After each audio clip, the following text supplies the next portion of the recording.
To be or not to be?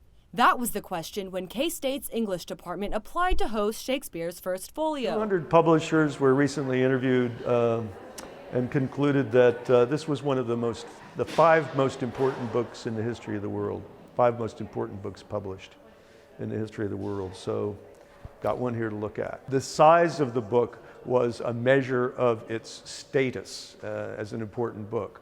So when Shakespeare's buddies, his actor buddies, Hemmings and Condell, decided that 7 years after he died, they would celebrate his works and save them, basically, because half of the works would have been lost if they had not done that. Shakespeare's Folio is traveling to all 50 states, and the Kansas venue is right here in Manhattan.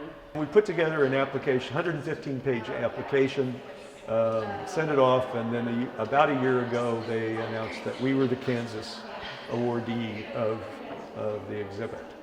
So it was very competitive, but we won for K-State. And apparently they tell me that we had one of the ideal sort of applications. More things going on here and well thought out, we think, involving the campus, the community.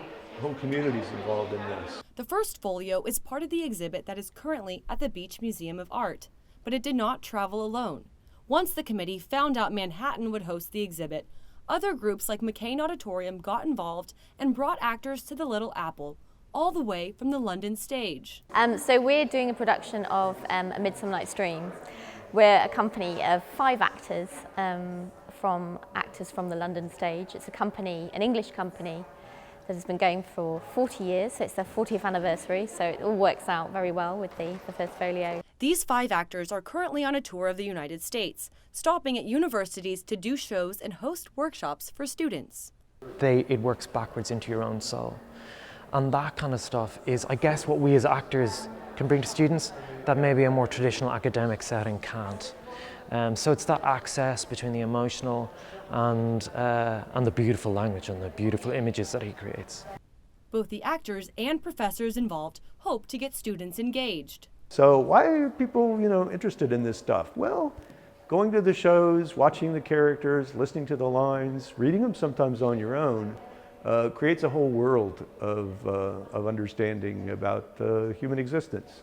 And people have been fascinated by this. This is the kind of way of expanding your education in a valuable way. First Folio has brought many events here to the community, but make sure you check out the London stage performance of A Midsummer Night's Dream on Friday, February 5th at 7:30 in McCain. For MHK All Day, I'm Megan Miller.